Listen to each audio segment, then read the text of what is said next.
పరిశుద్ధుడైన మీ ఘనమైన నామమును బట్టి నాకు తెలుసు ప్రభా. ఏదైకాల సమయంలో ప్రభానైనా అత్యంతలో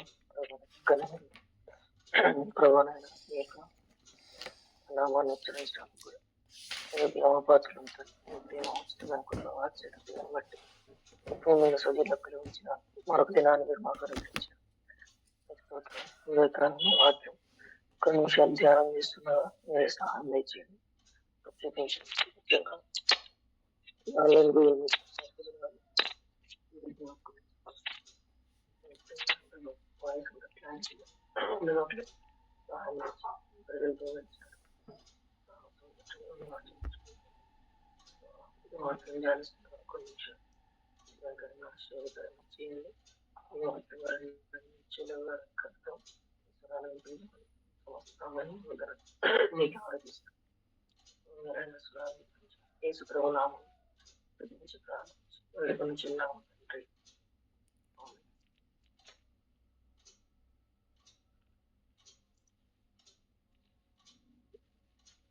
దేవుని యొక్క వాక్యం గురించి ప్రకారం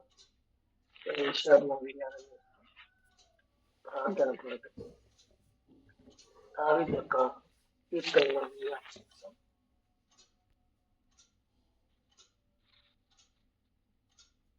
అందరికీ మనకి పరిచయమైన కండి ప్రైజ్ లార్డ్ బ్రదర్. మీ వాయిస్ కొంచెం నాయిస్ ఎక్కువ వస్తుంది బ్రదర్.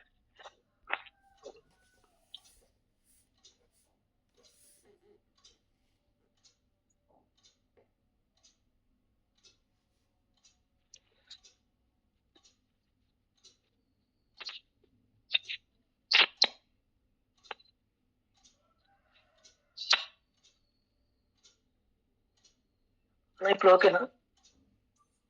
ఇప్పుడు ఓకే బ్రదర్.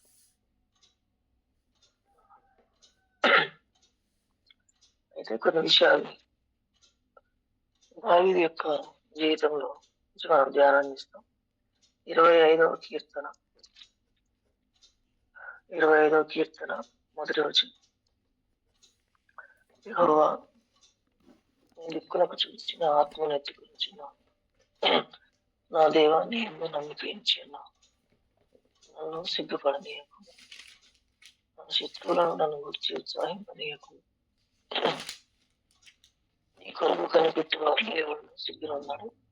హేతు లేకుండానే ద్రోహం చేయవారు సిగ్గునొందుదురు. కాబట్టి ఈ యొక్క 25వ కీర్తనలో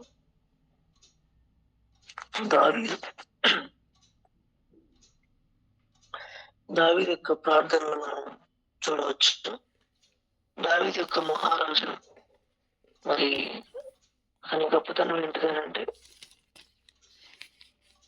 దావీదు బాల్యం నుంచి మరి మరణపు పడకకు వెళ్ళే వరకు కూడా ఆయన భౌతిక సంబంధమైనటువంటి మరణాన్ని ఎంతో మంది శత్రువుల ద్వారా తను ఎదుర్కొంటూ వచ్చినాడు. బైబిల్ గ్రంథంలో మరి యేసుక్రీస్తు ప్రభు జీవితం తర్వాత దావీదు యొక్క జీవితము, అపోస్తలుడైన పౌలు, యోసేపు, మోషే, దానియేలు ఇలా కొంతమంది జీవితాలు చాలా ప్రత్యేకమైనవి.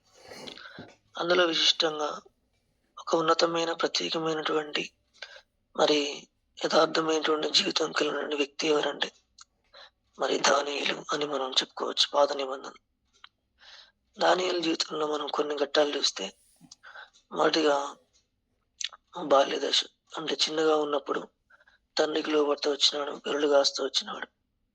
రెండవదిగా తర్వాత మరి మరి గొల్లియాతుతో యుద్ధం చేసేటువంటి దశ, దాని తర్వాత మరి వివాహం, దాని తర్వాత మరి రాజు, దాని తర్వాత రాజ్య పరిపాలన. ఈ విధంగా కొన్ని ఘట్టాలు దావీదు జీవితంలో ఉన్నాయి.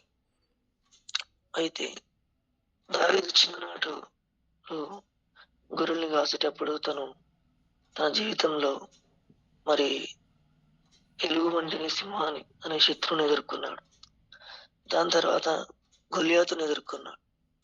ఇదంతా బాగానే ఉందిలే అనుకుంటే తర్వాత ఎవరైతే తనని రాజుగా పట్టాభిషేకం చేయాలనుకున్నారో, ఎవరి స్థానంలోనికి దావీదు వచ్చాడో, తర్వాత సౌలు సౌలు ద్వారా తరమబడుతూ వచ్చినాడు. ఇది మూడవది. నాలుగవది ఇది చాలా బాధాకరమైనటువంటి, విచిత్రకరమైనటువంటి సంఘటన ఏంటనంటే, అబ్షాలోము తన ముద్దుల కుమారుడు, ప్రియ కుమారుడు అబ్షాలోము గురించి రాయబడిన మాట ఏంటంటే, అబ్షాలోము చాలా సుందరుడు, అందగాడు, లేడి కాలవల పరిగెత్తగలవాడని రాయబడుతూ వచ్చింది. అంత అందమైనటువంటి కుమారుని కలిగి ఉన్నప్పటికీ తన ద్వారా కూడా తరమబడుతూ వచ్చినాడు పాపం. తర్వాత ఇంకా చాలా మంది ద్వారా ఆయన ప్రాణాపాయ స్థితిలోకి వెళ్తూ వచ్చాడు. రాజ్య పరిపాలనప్పుడు శత్రువులను ఎదుర్కొనేటప్పుడు ఇట్లా ఎంతో మంది దావీదు జీవితంలో కొన్ని ఘట్టాలను చూస్తాం. అయితే అంతకు మించి దావీదుకి గొప్ప శత్రువు ఈ లోకంలో ఎవరు ఎదురయ్యారంటే బత్షెబ ఎదురవుతూ వచ్చింది. అది ఊహించని, ఊహాతీతమైనటువంటి శ్రమ, లేకపోతే అవమానం, పాపం, అపవాది యొక్క క్రియ తన జీవితంలో తన ఆత్మీయ స్థితిని నాశనం చేయడానికి దావీదుకి ఎదురవుతూ వచ్చింది. అయినప్పటికీ ప్రభు దావీదు దేవుని యొక్క ఉదయానుసారుడు, దేవుని మీద ఆధారపడేటువంటి వ్యక్తి, యథార్థమైనటువంటి జీవితాన్ని కలిగేటువంటి వ్యక్తి కాబట్టి ప్రతి పరిస్థితుల్లో, ప్రతి ఘట్టంలో ప్రతి అడుగున దావీదు దేవుని మీద ఆధారపడే వ్యక్తి కాబట్టి దేవుడు ఏం చేస్తూ వచ్చినాడంటే, దావీదుని మరలా సమకూరుస్తూ వచ్చినాడు. అదొక భాగం. అయితే దావీదు రాసినటువంటి 70 కీర్తనలు పైగా ఉంటాయి. ఈ 70 కీర్తనలో విశిష్టంగా ఏం చూడొచ్చానంటే, మనం గమనిస్తే ప్రతి దావీదు కీర్తనలో దేవుణ్ణి ఆరాధించడము, దేవుణ్ణి ప్రార్థించడం అనేది మనం చూస్తాం. ఈ 25వ కీర్తనలో దరిదాపు దావీదు ఒక 10 రకాలైనటువంటి ప్రార్థనలు చేసినట్లే మనం చూస్తాం.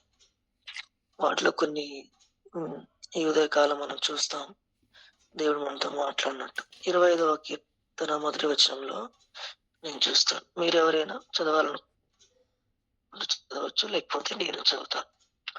మొదటిది ఏంటంటే, యెహోవా నీ దిక్కునకు చూచిన ఆత్మను ఎత్తుకొనుచున్నాను, నా దేవా నీ యందు నమ్మిక ఉంచి ఉన్నాను అని అంటాడు. మొట్టమొదటిగా దేవుడు దావీదు చేసేటువంటి పని ఏంటిదండి, తన ఆత్మను దేవుని వైపుగా, నీ దిక్కునకు చూచిన ఆత్మను ఎత్తుకొనుచున్నానని జ్ఞాపకం చేస్తూ వచ్చిన. రెండవ వచనంలో ఉంటుంది, నా శత్రువులను నన్ను గూర్చి ఉత్సాహింప నీయకము అని అంటాడు. ఇది గొప్ప ప్రార్థన. 4వ వచనం కూడా మనం చూస్తే, యెహోవా నీ మార్గములను నాకు తెలియజేయము, నీ త్రోవలను నాకు తేటపరచుము. దీన్ని మనం ఏమనుకోవచ్చు అంటే, ఇది ప్రార్థన. దావీదు దేవుని ముందు పెట్టే ప్రార్థన ఏంటంటే, నీ మార్గాలను నాకు తెలియజేయ ప్రభువా, నీ త్రోవలను నాకు తేటపరచుము. ఇంకా అంటాడు ఆయన 5వ వచనంలో, నన్ను నీ సత్యమును అనుసరింపజేసి నాకు ఉపదేశము చేయము, నీవే నా రక్షణకర్తమైన దేవుడు, దినమల్లా నీ కొరకు కనిపెట్టుచున్నాను అని అంటాడు. కాబట్టి ఆయన సత్యాన్ని అనుసరింపజేసి నాకు ఉపదేశం చేయ ప్రభువా అని ప్రార్థన చేస్తున్నాడు. ఇట్లా మనం కొన్ని చూస్తే ఈ అధ్యాయం అంతా కూడా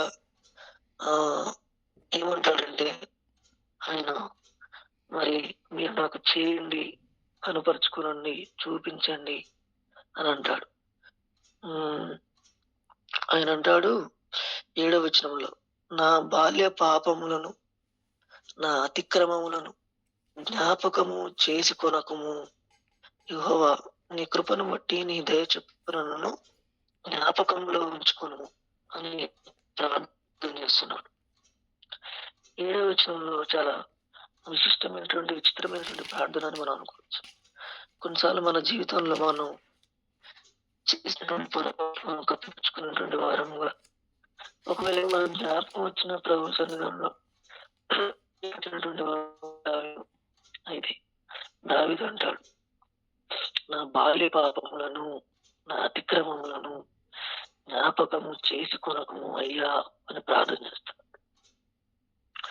ఎందుకంటే ఆయన పాపములను అతిక్రమము జ్ఞాపకం చేసుకుంటే మనం ఆయన చోట ఆయన కనిపెట్టి చూస్తే మనం నిలవలేం. దావీదు ప్రార్థన ఎంత గొప్పగా ఉంటుందనంటే ఈ ఈ దావీదు ప్రార్థన ప్రతి ఒక్క క్రైస్తవుడు, ఈ భూమి మీద ఉన్నటువంటి ప్రతి క్రైస్తవుడు కూడా ఈ ప్రార్థన చేయాలి.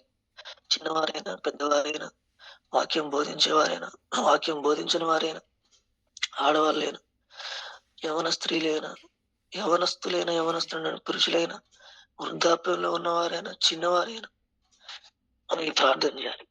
ఏం ప్రార్థన అంటే అది 19వ కీర్తనలో ఉంటుంది చూడడం. 19వ కీర్తన 13వ వచనం. 19వ కీర్తన 13వ వచనం.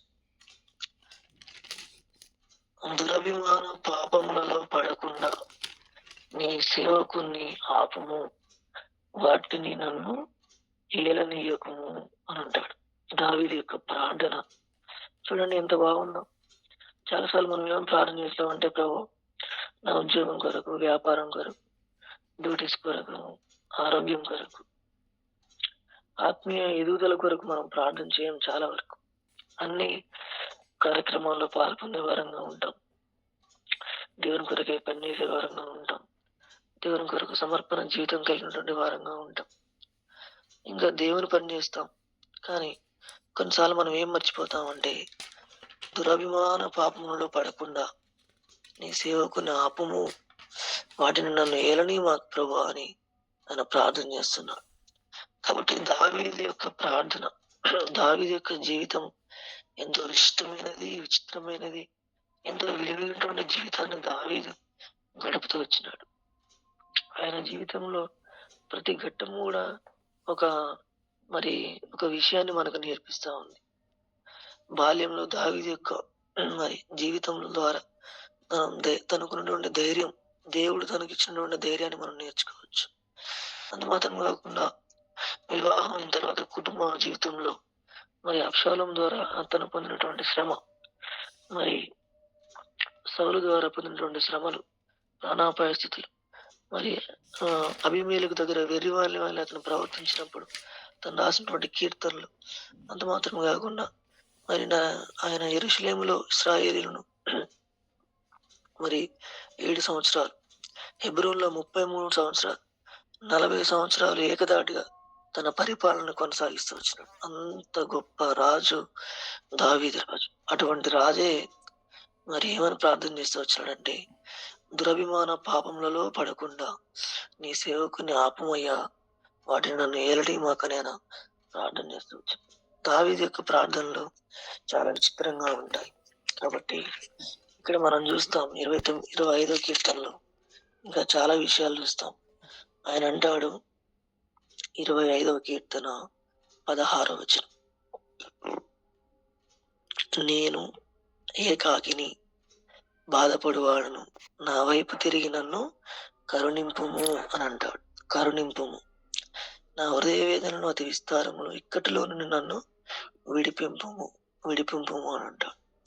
చూడండి ఇంకా 18వ వచనం, నా బాధను నా వేదనను కనుగొనుము, నా పాపములన్నిటినీ క్షమింపుము. చూడండి మంచి మాటలు ఇక్కడ పలుకుతూ వచ్చినాడు. 20వ కీర్తనలో చూద్దాం. 20వ వచనంలో, నేను నీ శరణు జొచ్చి ఉన్నాను, నన్ను సిగ్గుపడనీయకు, నా ప్రాణమును కాపాడు, నన్ను రక్షింపుము అంటాడు. 22వ వచనం, దేవా వారి బాధలన్నిటిలో నుండి ఇశ్రాయేలీయులను విమోచింపము. ఈ 16, 17, 18, 19, 22వ వచనం వరకు కొన్ని మాటలు చూద్దాం. ఏమంటాడంటే 16వ వచనంలో నన్ను కరుణింపుము అని అంటాడు. 17వ వచనంలో నన్ను విడిపింపుము అని అంటాడు. 18వ వచనంలో నన్ను క్షమింపుము అని అంటాడు. 20వ వచనంలో నన్ను సిగ్గుపడనీయకుము అని అంటాడు.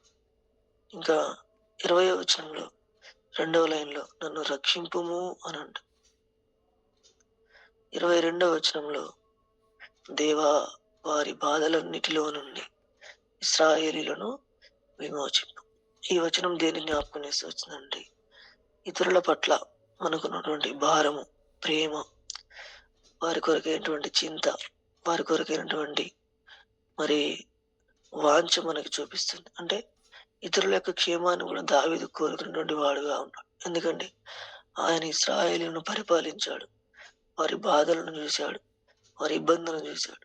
ఒకానొక సందర్భంలో మరి గొలియాతు చేతిలో ఇశ్రాయేలు ఉన్నప్పుడు వారిని విడిపించడానికి జీవము గల దేవుని సైన్యమును తిరస్కరించుటకు ఈ సున్నతి లేని ఫిలిస్తీయుడు ఎంతటి వాడని చిన్నవాడైనప్పటికీ దావీదు యుద్ధం చేస్తూ వచ్చినాడు, ప్రాణాలను అడ్డు పెడుతూ వచ్చినాడు, కాపాడుతూ వచ్చినాడు. అట్లా వారి బాధల కొరకై, దేవుని యొక్క కృపాసనం కొరకై దావీదు వెళ్ళినటువంటి వాడిగా, మన యొక్క స్నేహితుల కొరకై, రక్త సంబంధికుల కొరకై, బంధువుల కొరకై, ఇరుగు పొరుగు వారి కొరకై, ఆఫీస్లో ఉన్నటువంటి కొలీగ్స్ కొరకై, మరి మన యొక్క గ్రామం, మండలం, దాన్ని జిల్లా, రాష్ట్రంలో ఉన్నటువంటి ప్రజల కొరకై మనం ప్రార్థన చేసే వారంగా ఉండాలి. ఇశ్రాయేలీయులను విమోచించండి అని ఆయన ప్రార్థన చేస్తున్నాడు. ఈ ఉదయ కాలంలో మన ప్రార్థన ఎట్లా ఉండాలంటే, నా వైపు తిరిగి నన్ను కరుణించండి, నన్ను రక్షించండి, నన్ను విడిపించండి, నన్ను క్షమించండి అని మనం ప్రార్థన చేసే వారంగా ఉండాలి. ఇది దావీదు యొక్క ప్రార్థన. దురభిమాన పాపంలో పడకుండా మీరు నన్ను ఏలనీయకుండా కాపాడండి అని మనం ప్రార్థన చేసే వారంగా ఉండాలి. కాబట్టి ఎన్నో విషయాలు దావీదు జీవితం ద్వారా మనం నేర్చుకోవచ్చు. ఆయన మాటలు చాలా మరి విశిష్టంగా ఉంటాయి. ఆయన అంటాడు, ఎక్కడ అంటే ఒక మాట చూపిస్తాను, 20వ కీర్తనలో చాలా విచిత్రమైనటువంటి మాటలు చదివిస్తాను. 20వ కీర్తన 1వ వచనం, ఆపత్కాలమందు యెహోవా నీకు ఉత్తరం ఇచ్చును గాక, యాకోబు దేవుని నామము నిన్ను ఉద్ధరించును గాక అని అంటాడు. ఈ అధ్యాయంలో దరిదాపు 7 రకాలైన ప్రార్థనలు ఉంటాయి. మధ్యలో ఆయన అంటాడు, నీ ప్రార్థనలు యెహోవా సఫలపరచును గాక. 9వ వచనంలో అంటాడు, మేము మొరపెట్టినప్పుడు రాజు మాకు ఉత్తరం ఇచ్చును గాక అంటాడు. 20వ అధ్యాయం 9వ వచనం కీర్తనలో. అట్లా ప్రతి ఆపద పరిస్థితులలో దేవుడు దావీదు ప్రార్థన విని దావీదును కాపాడినటువంటి వాడిగా ఉంటాడు. ఆయన మనకి ప్రతి ప్రార్థనలో కూడా ఆయన మనకి సపోర్టివ్గా ఉంటాడు, ఆయన తోడుగా ఉంటాడు, నీడగా ఉంటాడు. అందుకని దావీదు అంటాడు 23వ కీర్తనలో 4వ వచనం, మనం ముగించుకుంటాం. 23వ కీర్తనలో 4వ వచనం, గాఢాంధకారపు లోయలో నేను సంచరించినను ఏ అపాయమునకు భయపడను అని అంటాడు. ఎందుకనంటే గాఢాంధకారం అంటే చీకటి. దావీదు దీన్ని ఏ రకంగా రచిస్తూ వచ్చినాడంటే, దావీదు మరి గొర్రెలు కాసేవాడు కాబట్టి కొండల్లో, గుహల్లోకి వెళ్ళినప్పుడు, ఒంటరిగా కొన్ని గొర్రెలు తప్పిపోయినప్పుడు వాటిని మరి వెతికి పట్టుకోవడానికి ఆయన కొన్నిసార్లు చీకటి పడినప్పుడు అలాంటి గుహలోకి వెళ్ళినాడు, గాఢాంధకారం లోయలోకి వెళ్ళాడు, కొండలోకి వెళ్ళినాడు, ఎత్తులోకి వెళ్ళినాడు, పల్లంలోకి వెళ్ళినాడు. తన జీవితంలో మరి పల్లపు పరిస్థితులను చూస్తూ వచ్చినాడు, లోయల పరిస్థితులను చూస్తూ వచ్చినాడు. అంటే ప్రతి అనుభవం గుండా దావీదు వెళ్తూ వచ్చినాడు. ఏ పరిస్థితిలో గుండా వెళ్ళినప్పటికీ దావీదుకి దేవుడు ఎట్లా ఉన్నాడంటే భయపడినటువంటి వాడుగా ఉన్నాడు. ఆపత్కాలంలో దేవుడు దావీదుకి తోడుగా ఉన్నట్లుగా మనం చూస్తున్నాం.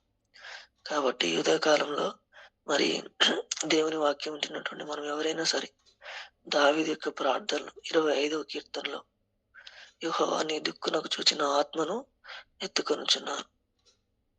నేను ఒక మాట చెప్పగలను చివరిగా. నా అనుభవం ఏంటంటే, ఎప్పుడైతే మనం ప్రార్థనని నిర్లక్ష్యం చేస్తామో, చార్లెస్ స్పర్జన్ అంటాడు భక్తుడు, మనందరికి తెలుసు, ప్రార్థన పాపం చేయకుండా చేస్తుంది, పాపము ప్రార్థన చేయకుండా చేస్తుంది. ఈ లోకయాత్రలో మరి అపవాది క్రియలను, శత్రువును, పాపమును జయించాలంటే మనకి ప్రార్థన ఎంతో మరి రక్షణ కవచంగా ఉండాలి ఆత్మకు. కాబట్టి మనం ఈ ఉదయకాలం దావీదు వలె ఆయన దిక్కునకు చూచి మన ఆత్మను ఎత్తుకొని మనం ప్రార్థించే వారంగా ఉండాలని దేవుని యొక్క వాక్యం మనకి జ్ఞాపకం చేస్తాం. దేవుడి కొన్ని మాటలు దీవించును గాక. ప్రైజ్